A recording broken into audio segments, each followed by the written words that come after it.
সুপ্রিয় শ্রোতা, আমন্ত্রণ জানাচ্ছি গল্প পাঠের আসরে। আমি ওয়ারা কারিম। শুরু করতে যাচ্ছি আহমদ ছফার প্রথম উপন্যাস সূর্য তুমি সাথী এর ৭ম পর্বটি। যারা সময় নিয়ে পুরো উপন্যাসটি শুনছেন তাদেরকে অসংখ্য ধন্যবাদ। সাথে থাকুন। রোববার দিন সকালবেলা হাসিম হাই স্কুলের মাঠে গেল।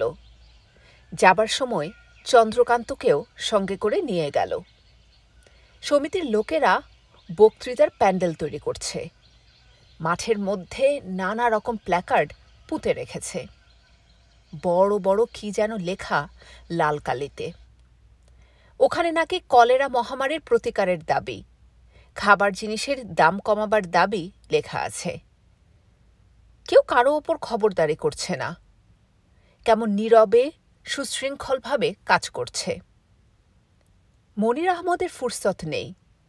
এমন সকালবেলাতেও ঘেমে নিয়ে উঠেছে। কণা কণা ঘামের ওপর সূর্যালোক চিকচিক করে জ্বলছে। মনির আহমদকে আজ আশ্চর্য তেজব্যঞ্জক দেখাচ্ছে। বেঁটেখাটো মানুষটা, সারা শরীরে অসাধারণ কিচ্ছু নেই, কিন্তু চোখ দুটোর দিকে চাওয়া যায় না। বাজ পাখির কথা মনে পড়ল হাসিমের।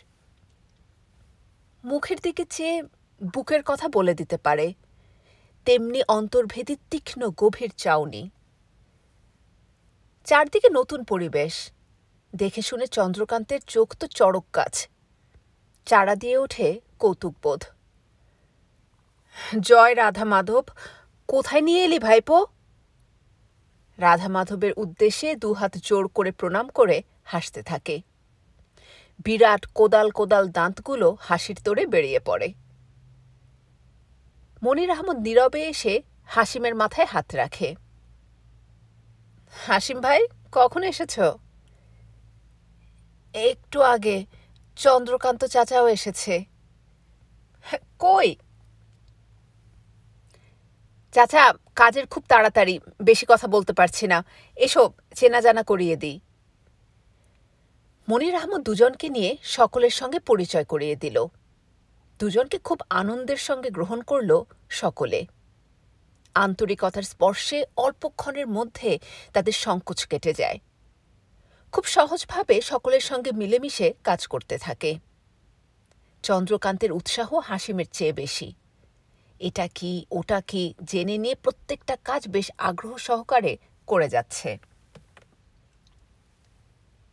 11টার গাড়িতে নেতারা এলে অন্যান্যদের সঙ্গে তারা অভ্যর্থনা করে আনতে গেল। 10 গ্রামের কৃষক এসে জমায়েত হয়েছে। তাদের সঙ্গে এক মিছিলে দাঁড়িয়ে আওয়াজ তুলল চন্দ্রকান্ত। প্রথমে হাসিমের গলাটা কেঁপে উঠল।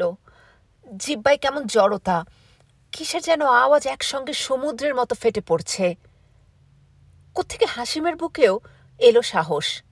গলা ফাটিয়ে ঘোষণা করল, জালেম গোষ্ঠী ধ্বংস হোক।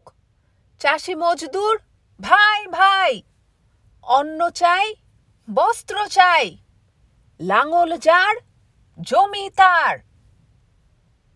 বাঁচার দাবিকে ঊর্ধ্বে তুলে ধরার চাইতে রোমাঞ্চকর উত্তেজনা কি কিছু আছে জগতে? নেতারা এলে হাসিম আর চন্দ্রকান্ত চলে আসতে চাইল, কিন্তু কৃষক সমিতির কর্মীরা আসতে দিল না। নেতাদের সহ ডালে চালে খিচুড়ি পাক করে সকলে একসঙ্গে খেল। এসব অভিজ্ঞতা হাসিমের নতুন। খাওয়ার ব্যাপারে চন্দ্রকান্তের বরাবর একটা খুঁতখুঁতে স্বভাব ছিল। আশ্চর্য, চন্দ্রকান্ত চাচাও বিন্দুমাত্র আপত্তি করল না। সভার নেতারা বক্তৃতা করলেন। মনে হলো না যে তারা দূরের মানুষ, যেন তাদেরই একান্ত আপনজন, কাছের মানুষ। দুঃখ দুর্দশাকে সোজা ভাষায় সহজভাবে চোখের সামনে তুলে ধরল না, শুধু কারণগুলো বর্ণনা করল। শ্যামল চিকন তলোয়ারের ফলার মতো আন্দোলিত শরীরের মানুষটার কথাগুলো তার চেতনায় সঙ্গীতের মতো বাজতে থাকল। একসময় নাকি সমাজের সকলে সমান ছিল, সকলে সমানভাবে স্বাধীন ছিল, দাস ছিল না কেউ কারো।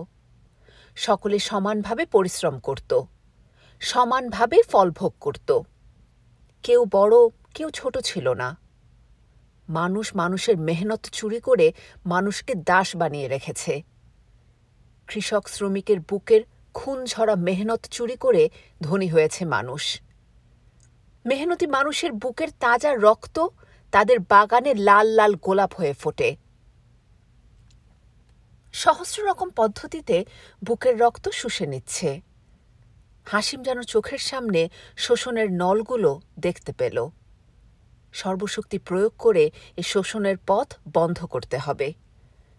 সেজন্য দরকার সমিতি। ঘরে ফেরার সময় বক্তৃতার কথাগুলো হাসিমের চেতনায় বারংবার আবর্তিত হয়ে ঘোরে। পৃথিবীর সমস্ত শ্রমিকের শ্রম চুরি করে ধনীরা বালাখানা গড়েছে। হাসিম তো শ্রমিক, তার শ্রমও চুরি করেছে। এতক্ষণে ধরতে পেরেছে অধরবাবু, কানা আফজল আর খলুদের সঙ্গে তার মতো মানুষদের তফাতটা কোথায়। বক্তৃতার আলোকে চেনা মানুষদের নতুন করে খুঁটিয়ে দেখে।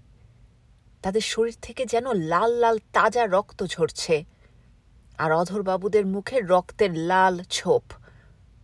প্রবল উত্তেজনায় দুহাত মুঠিবদ্ধ হয়ে এলো। জয় রাধা মাধব! এক একজনের কথার জোর কিরকম! চন্দ্রকান্ত ফিকে হেসে ফেলল। চাচা, রেখে দাও তোমার রাধা মাধব। সমস্ত দুনিয়া জুড়ে চলছে শোষণ। রক্ত শুষে এখন হাড়ে এসে ঠেকেছে। এত শোষণ, তবু মানুষের ঘুম ভাঙে না কেন? উত্তেজনার বশে কঠিন মাটিতে দুম করে একটা পদাঘাত করল। হাসিম গ্রামে গ্রামে ঘুরে বেড়ায়। চারদিকে ছড়িয়ে পড়েছে মহামারী। সমিতির মানুষদের কাজ অনেক গুণ বেড়ে গেছে। ফুরসত নেই কারো একদণ্ড। খাবার জিনিসের দামে আগুন লেগেছে। ডাক্তার বদ্যি পাওয়া যাচ্ছে না মোটেও। এক একজন মানব সন্তান নীরবে বিনা চিকিৎসায় বিনা পথ্যে মৃত্যুর কোলে ঢলে পড়ছে। এতদিন হাসিম নিজের দুঃখকেই বাড়িয়ে দেখেছিল। আশপাশের মানুষের হাল হকিকত নজর মেলে দেখেনি। তার পক্ষে দেখবার উপায়ও ছিল না। বাস্তবে কাজ করতে নেমে দেখতে পেল পৃথিবীতে সে শুধু একমাত্র দুঃখী নয়, আরও মানুষ আছে যাদের অবস্থাও তার চাইতে কোনো ক্রমে ভালো নয়। তার মতো হাজারো হাজারো মানুষের জীবনের চারপাশে ঘিরে রয়েছে কঠিন করুণ বাস্তবতা। আঘাত খেয়ে রক্ত ঝরে, হৃদয় রক্তাক্ত হয়, সামনে এগিয়ে যাবার পথ পায় না জীবনে। মানুষের জীবনের মিছিল সে আলোহীন নিশুতির গাঢ় অন্ধকারে থমকে দাঁড়িয়ে আছে। নতুন পাওয়া চেতনার আলোকে সবকিছুর মর্মমূল পর্যন্ত ফেটে চিরে দেখে। এতদিন সেও আকাশের দিকে মুখ তুলে মানুষের দুঃখ বেদনার অবসান কামনা করত। সমিতির কর্মীদের সঙ্গে কাজ করে, আলাপ আলোচনা করে সে বুঝতে পেরেছে মানুষের নিজেকেই তার ভবিষ্যৎ রচনার ভার হাতে তুলে নিতে হবে। ওপর থেকে কোনো আসমানি রহমত এসে মানুষের দুঃখ আর অভাব দূর করবে, সে অসম্ভব কথা।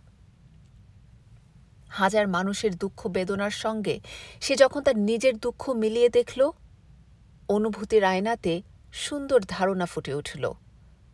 সেও মানুষ। সমিতির লোকদের সঙ্গে কাজ করে ক্রমশই ধারণা আপনার থেকে বদ্ধমূল হয়েছে যে সেও মানুষ। জীবন অমূল্য সম্পদ। অসম্ভবকে সম্ভব, অসুন্দরকে সুন্দর করা নিরবিচ্ছিন্ন সংগ্রাম করার নামই জীবন। ক্ষয়ে ক্ষয়ে ধুঁকে ধুঁকে মরার জন্য মানুষ পৃথিবীতে আসেনি। সমস্ত পরিশ্রম, সমস্ত আকাঙ্ক্ষা, সমস্ত স্নেহ ঢেলে দিয়ে জীবনকে মাটির পৃথিবীতে দাঁড় করাতে হবে সুন্দর করে। কেউ কারো চেয়ে পৃথক নয়। একই রক্তের নদী ছুটছে সমস্ত মানুষের ধমনীতে। সকলকে বাঁচতে হলে প্রয়োজন সকলের সমবেত প্রচেষ্টা। একা থাকার মধ্যে তৃপ্তি নেই, কেননা একা থাকলে অতি সহজে নেতিয়ে পড়ে। সংগ্রাম করার অনুপ্রেরণা থাকে না। জীবনের সুখ মানেই তো জীবনের সংগ্রাম। সামনের উজ্জ্বল আশা আর পেছনের উদ্দীপনা না থাকলে মানুষ পারে না সংগ্রাম চালিয়ে যেতে। অবসর সময়ে হাসিম বসে বসে এসব কথা ভাবে। এ কদিন সমিতির কর্মীদের সঙ্গে কাজ করে এমন একটা আতশ কাজ সে পেয়েছে, যার ভেতর দিয়ে দেখলে জাহিদ বকশু, খলু মাতব্বর, কানা আফজল সকলকেই তাদের আসল চেহারায় দেখা যায়, চেনা যায়। নিরন্ন ভুখা মহামারীর আক্রমণে মৃত্যুর কোলে ঢলে পড়া মানুষদেরকেও চেনা যায়। রাতে ঘুম আসে না, বিছানায় শুয়ে ছটফট করে।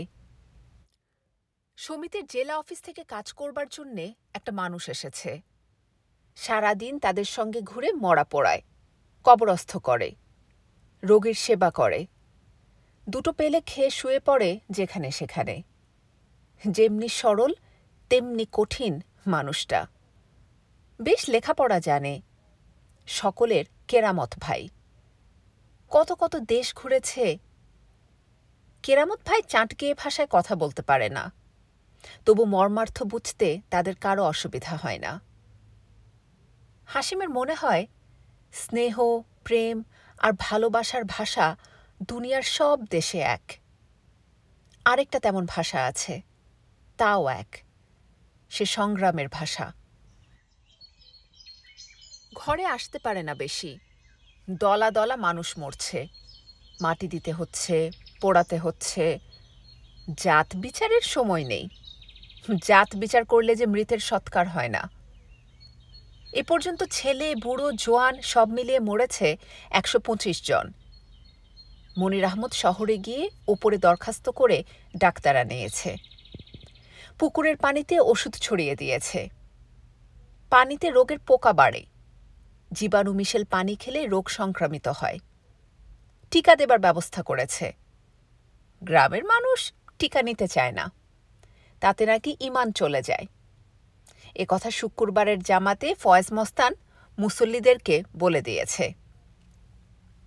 কাজীপাড়া এবং ফকিরপাড়ার সকলে একযোগে ফয়েজ মস্তান জহির মৌলবীকে নিয়োগ করেছে। ছাগল জবাই করে শিরনি দিয়েছে। কোরআনের আয়াত পড়ে পাড়া বন্ধ করেছে। মাটির সরায় সূরা লিখে গাছে গাছে ঝুলিয়ে দিয়েছে, যাতে করে ওলা উঠা পাড়ার ত্রিসীমানায় ঘেঁষতে না পারে। দিনে রাতে শোনা যায় আজানের ধ্বনি। জীবনে যারা নামাজ পড়েনি, ওলা উঠার ডরে তাদের মাথায়ও টুপি উঠেছে। রাতের বেলায় ফয়েজ মস্তান আর জহির মৌলবী জেগে থেকে সমস্ত পাড়াময় ঘুরে বেড়ায়। মাইজ ভাণ্ডারের কোন কামেল পীর নাকি স্বপ্নে দেখেছে দুনিয়ার মানুষের গুনাতে দুনিয়া ভরে গেছে, সেজন্য আল্লাহ বান্দার ওপর অসন্তুষ্ট হয়ে কলেরা, হাম, বসন্ত প্রভৃতি ৭ বোন পাঠিয়ে গজব নাজেল করছে। ওরা সুন্দরী মেয়ে লোকের বেশ ধরে দেশ হতে দেশান্তরে ঘুরে বেড়াবে। যে পাড়ায় আল্লাহর কালামের কোনো নিষেধের গণ্ডি থাকবে না, ভেতর দিয়ে হুড়হুড় করে ঢুকে পড়বে। হেঁটে গেলেই শুরু হবে রোগ, তারপর মৃত্যু, কান্নাকাটি ইত্যাদি। এরই নাম আসমানি মুসিবত। এই আসমানি মুসিবতেরও আসানি আছে আল্লাহর কালামে। একবার জহির মৌলবী নাকি জোয়ারা গ্রামে রাতের অন্ধকারে এক বোনের মাথার লম্বা চুল জারুল গাছের সঙ্গে পেঁচিয়ে বেঁধে খড়ম দিয়ে ছেঁচতে ছেঁচতে মুচলেকা আদায় করেছিল। আল্লাহর হুকুম নেই, নয়তো ধরে রেখে দিত। এ কথা জহির মৌলবী যত্রতত্র বলে বেড়ায়, আর সেজন্য কলেরার সময় জহির মৌলবীর এত দাম। ১ মাস আগে হাসিম এসবে মোটেও অবিশ্বাস করত না, কিন্তু আজকে তার কেবলই হাসি পায়। এরকম সুন্দর সুন্দর গল্প বানাতে পারে বলে মোল্লারা খেতে পায়। ওসব কিছু নয়, ভাওতা। মুরগির রান খাওয়ার আর মেহনতকে ফাঁকি দেওয়ার জন্য এসব মোল্লারা বানিয়েছে। জ্যৈষ্ঠের শেষ, আষাঢ় নেমেছে। আউশ ধানের কচি সবুজ রঙে শ্যামায়িত হয়েছে মাঠ। মাঠে মাঠে গঙ্গা ফড়িং ছোটাছুটি করছে। মেদুর মেঘ সরে গিয়ে সুন্দর চড়চড়ে রোদ উঠেছে, রক্তের মতো লাল হয়ে উঠেছে। এখন সমিতির বিশেষ কাজ নেই, বলতে গেলে মড়ক থেমে গেছে। সেজন্যে হাসিমদের পেটের ভাত চোখের ঘুম বিসর্জন দিতে হয়েছে অনেক দিন। পুকুরে পুকুরে ওষুধ ছড়িয়েছে, ঘরে ঘরে ফিনাইল, ব্লিচিং পাউডার বিলিয়েছে। কেরামত ভাই এসে তাদেরকে সুন্দর সুন্দর নেক কাজ শিখিয়ে দিয়েছে। রোগীর সেবা করা, কৃত্রিম উপায়ে শ্বাস প্রশ্বাস করানো, মশামাছি ধ্বংস করার তেল ছড়ানো, সবকিছু শিখে ফেলেছে হাসিম। কৃষক সমিতিতে যোগ না দিলে এসব শিক্ষা কোথায় পেত? মানুষের জীবন রক্ষার জন্য কত কিছু প্রয়োজন। এসব কি কম মূল্যবান অভিজ্ঞতা? আরও অনেক মূল্যবান মণিমুক্তা সঞ্চিত হয়েছে অভিজ্ঞতার ভাণ্ডে। ছোট ছোট টুকরো টুকরো সে সকল অভিজ্ঞতা। হাসিমের মনে হয়েছে তার গুরুত্ব অপরিসীম। অভিজ্ঞতার শুদ্ধ আলোতেই সমাজের ভাঁজে ভাঁজে জমা ক্লেদ, পঙ্কিলতা স্পষ্ট দেখতে পায়। কিছুদিন আগে হাসিমেরা লাশ কবর দেওয়ার জন্যে রিফিউজি পাড়ায় গিয়েছিল। পাড়াটা বসেছে 2 বছর আগে। বুড়ির ছোট ছেলেটার ওলা ওঠা হয়েছে। খবর পেয়ে মনির আহমদ হাসিম আর কেরামতকে পাঠিয়ে দিল। ভাঙা ঝুরঝুরে বেড়ার ঘরে ছেঁড়া মাদুরের ওপর বুড়ির ছেলেটা নিঃসাড় হয়ে পড়ে আছে। সারা ঘরে ভন ভন উঠছে বড় বড় মাছি। রোগী পায়খানা প্রস্রাব করে সবকিছু একাকার করে ফেলেছে। বদবুয়ের জন্যে কাছে আগানো যায় না, সে অসহনীয়। বদবুকে অগ্রাহ্য করে বুড়ি মৃত্যুকল্প সন্তানের শিয়রে বসে আছে। চোখে মুখে আতঙ্ক, ক্লান্তি, শোক একসঙ্গে বাসা বেঁধেছে। হাসিমের সে ময়লা পরিষ্কার করছিল। মনির আহমদ ডাক্তার এনে চিকিৎসা করে মৃত্যুকল্প বালককে বাঁচিয়ে তুলেছিল। 3 দিন হাসিমকে বুড়ির সঙ্গে সঙ্গে রোগীর বিছানায় বসে কাটাতে হয়েছে। 4 দিনের দিন চোখ মেলে তাকিয়েছিল রোগী। সন্তানকে চোখ মেলতে দেখে বুড়ির 2 চোখে অশ্রুর ধারা নেমেছিল। অথচ বুড়ির চোখ এতদিন ছিল আশ্চর্য রকমের শুকনো। এ ভাবান্তর দেখে হাসিমের অবাক লাগল। সন্তান ভালো হয়ে উঠছে, এতে কাঁদবার কি থাকতে পারে? বুড়িকে জিজ্ঞেস করেছিল কেন সে কাঁদছে। জবাবে বলেছিল, বাপজান, কেন কাঁদছি তোমাকে বোঝাতে পারবো না। মানুষ কেন কাঁদে তা কি বোঝাবার? তবু হাসিমের দরদি মন বুঝতে চেয়েছিল। জবাবে বুড়ি বলেছিল, তার অনেক কথা মনে পড়ছে। ঘরবাড়ির কথা, আত্মীয় স্বজনের কথা, আরও বলতে পারা যায় না এমন অনেক কথা। গভীর কথা মনে পড়ছে, তাই বুড়ি কাঁদছে। একটিমাত্র আশার অঙ্কুর শিশু সন্তানটি তাও ঝরে যেতে বসেছিল। বেঁচে উঠেছে হাসিমদের কল্যাণে। জিজ্ঞেস করল, ছেলের বাপ কোথায় খালা? আর কোথায় যাবে, সকলে সবশেষে যেখানে যায় সেখানেই গেছে। কি রোগ হয়েছিল খালা? বাপজান, রোগ ব্যারাম কিচ্ছু নয়, জ্যান্ত মানুষটাকে মেরে ফেলল। কে? আর কে, হিন্দুরা। উহ করে একটা বুক ভাঙা নিঃশ্বাস বেরিয়ে আসে। হাসিম ঠিকমতো ব্যাপারটা বুঝতে পারে না। কেন হিন্দুরা মারবে তার স্বামীকে? বিশদ জানবার জন্য আবার শুধোয়, সেখানে কি তোমাদের জায়গা জমিন ছিল না? বাপজান, 8 কানি ধানের জমি ছিল, ভিটি ছিল, বাগান ছিল, ঘর ছিল, এবং মুখে বলা যায় না এমন অনেক কিছু ছিল। জল, হাওয়া, আলো। কেন এ যাওয়া আসা? হিন্দুরা পাকিস্তান থেকে হিন্দুস্তানে যায়, হিন্দুস্তান থেকে মুসলমানরাও বা আসে কেন? কেন আসে, কেন যায়? জায়গা জমি ছেড়ে এলে কেন? ডরে বাপজান, ডরে।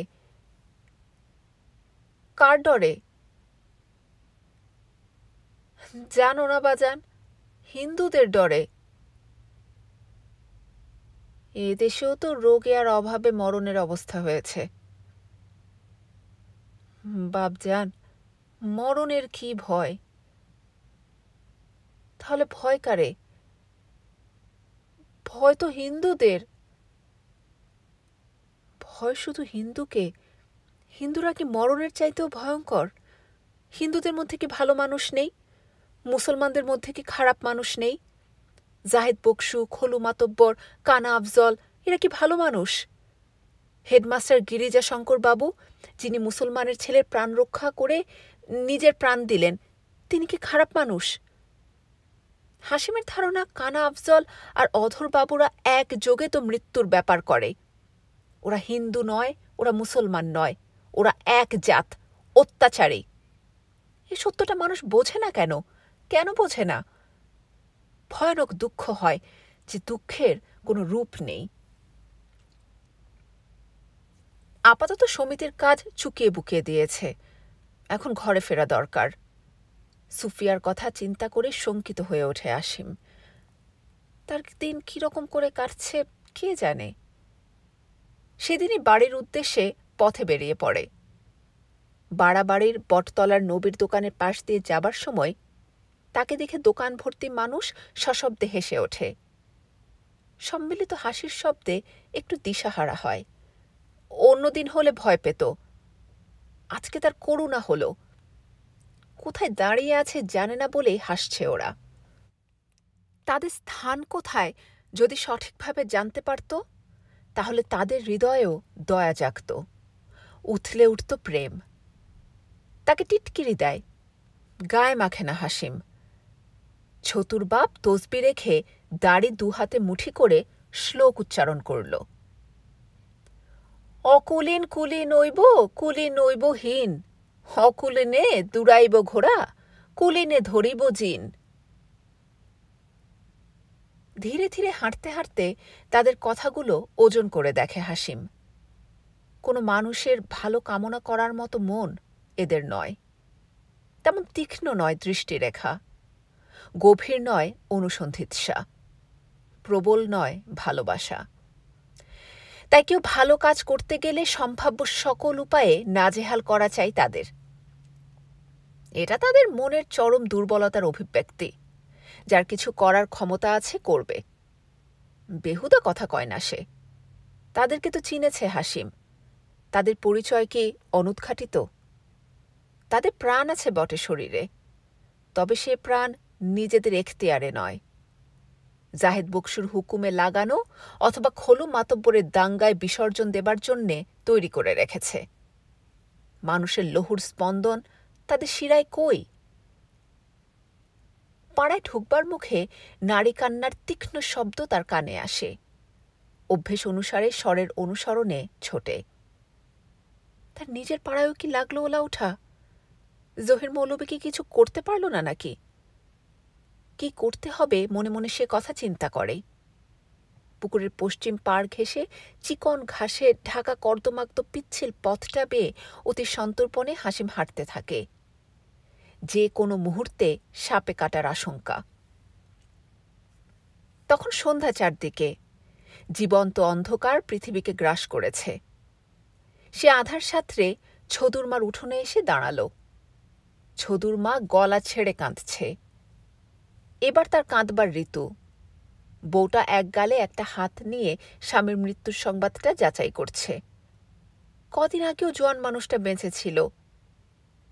বউটি কাঁচা, অল্প বয়স, একটি ছেলেপুলেও জন্মায়নি। কচি পাটের চারার মতো আন্দোলিত শরীর। আজ খবর পেয়েছে ছদু 3 দিন আগে শহরের হাসপাতালে জননী আর প্রিয়তমার মায়া কাটিয়ে চলে গেছে। এমন স্বাস্থ্যবান সুঠাম সুন্দর সবল শালকাঠের মতো যুবক ছদু মারা গেল। হাহারে, হাহারে। রক্তমাখা বিক্ষত চেহারাটা ভেসে ওঠে। সে প্রাণ আর নেই, আলো হয়ে হাওয়ায় মিশে গেছে। কলজির ভেতর কে যেন সাঁড়াশি দিয়ে টানছে। বউটা পানি ফেলছে 2 চোখের। শ্রাবণের ধারার চাইতেও ঘন এবং দীর্ঘতর। মাটা ডানা ভাঙা ঘুঘুর মতো কাতরাচ্ছে। উঠোনের কাদায় গড়াগড়ি যাচ্ছে। বুকে কিলের পর কিল মারছে। বিধবার একমাত্র সন্তান ছদু, গ্রামের মান ইজ্জতের সঙ্গে যার ছিল প্রগাঢ় সম্বন্ধ। শূন্যচারী ঈগলের মতো ছিল যার দুঃসাহস। সে ছদু আর নেই। ওলা ওঠার মৃত্যু দেখেছে। সে একরকম অনুপরমাণু নিঃসার হয়ে, হাত পা শীতল হয়ে, নীরবে নীরবে ঠান্ডা হয়ে ঝরে পড়া। কিন্তু ছদু, তার রক্তাক্ত মৃত্যু বুকে এক বুক টন টন জ্বালা দিয়ে যায়। সহজভাবে নিতে পারে না, বুদ্ধি দিয়ে বিচার করতে পারে না। আবেগেরা স্পন্দিত হয়ে কথা কয়। বজ্রাহত মানুষের মতো দাঁড়িয়ে থাকে হাসিম। আরও মানুষ দাঁড়িয়ে থাকে, তারাও বজ্রাহত। পরিষ্কার মেঘমুক্ত নিথর আকাশ থেকে একটা বজ্র অনেকগুলো কালো মাথায় নেমে এসেছে। ছদু নেই, বেঁচে নেই, সে কথা বরগুইনির দুপারের বাতাসে আজ বেজে উঠল। তারপর দেখল হাসিম। চোখের পানি মুছে ফেলল বউটি। পরনের কাপড়খানা আটসাট করে পড়ল। বাচ্চ ক্যান রহিত, যেন স্বপ্নের মধ্যেই করে যাচ্ছে সব কিছু। কারো মুখে কোনো কথা নেই। সকলে এক দৃষ্টে ছদুর বউকে দেখছে। চুলে খোঁপাটা এলো হয়ে পিঠের উপর এলিয়ে পড়েছে। এলো চুলে ঘরের ভেতরে ঢুকে 3.5 হাত কিরিচখানা নিয়ে এলো। এখনো দুদিকে চাপ চাপ রক্ত জমাট বেঁধে রয়েছে। এই কিরিচ নিয়েই ছদু দাঙ্গাতে গিয়েছিল। কাদির মিয়াকে কোপ দিয়েছিল। গাছের ডালে না লাগলে দুফাঁক হয়ে যেত। তারপর কিরিচ রেখে বর্ষা হাতে ছুটে গিয়ে কাদির মিয়ার বড় ছেলের উরু এক ঘায়ে এফোড় ওফোড় করে ফেলেছিল। তারপরেও লড়াই দিয়া ষাঁড়ের মতো ছুটে গিয়েছিল সাতবাড়িয়ার মানুষদের পিছু পিছু। সেই যে গিয়েছে ছদু, আর ঘরে আসেনি।